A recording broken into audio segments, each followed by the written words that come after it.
How did Adolf Hitler, a tyrant who orchestrated one of the largest genocides in human history, rise to power in a democratic country? The story begins at the end of World War I. With the successful Allied advance in 1918, Germany realized the war was unwinnable and signed an armistice ending the fighting. As its imperial government collapsed, civil unrest and worker strikes spread across the nation.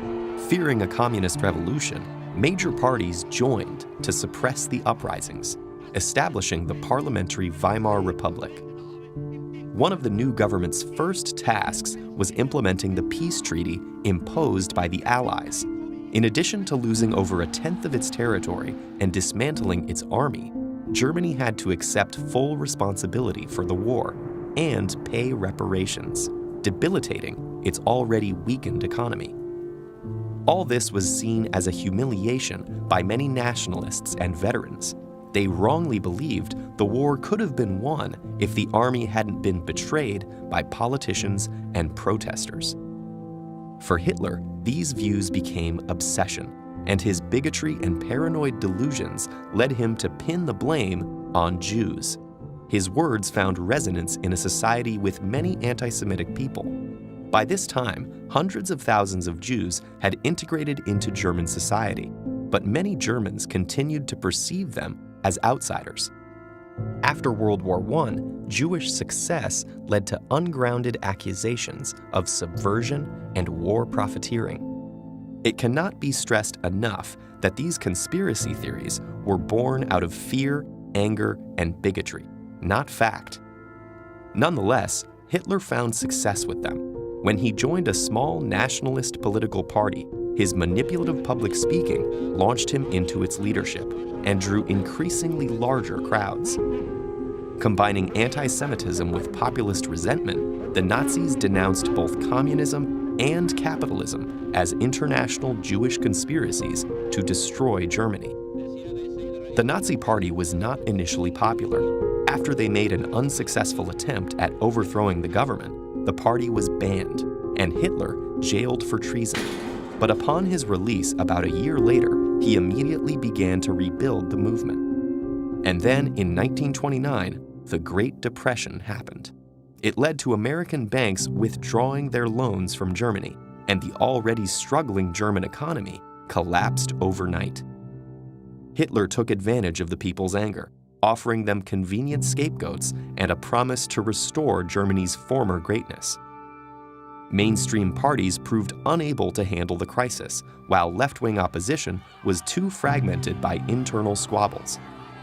And so, some of the frustrated public flocked to the Nazis, increasing their parliamentary votes from under 3% to over 18% in just 2 years. In 1932, Hitler ran for president, losing the election to decorated war hero General von Hindenburg. But with 36% of the vote, Hitler had demonstrated the extent of his support. The following year, advisors and business leaders convinced Hindenburg to appoint Hitler as chancellor, hoping to channel his popularity for their own goals. Though the chancellor was only the administrative head of parliament, Hitler steadily expanded the power of his position.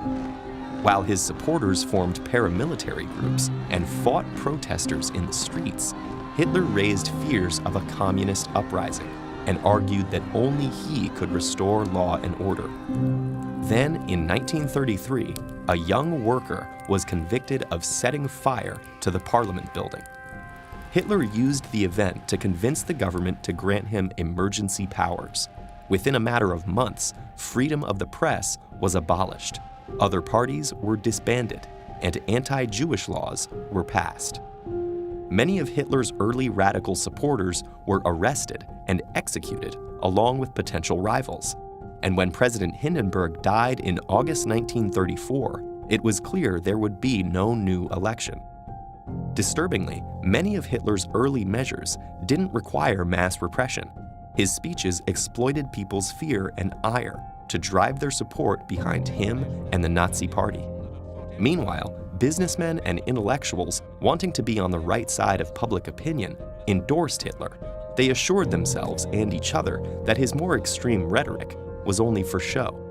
Decades later, Hitler's rise remains a warning of how fragile democratic institutions can be in the face of angry crowds and a leader willing to feed their anger and exploit their fears.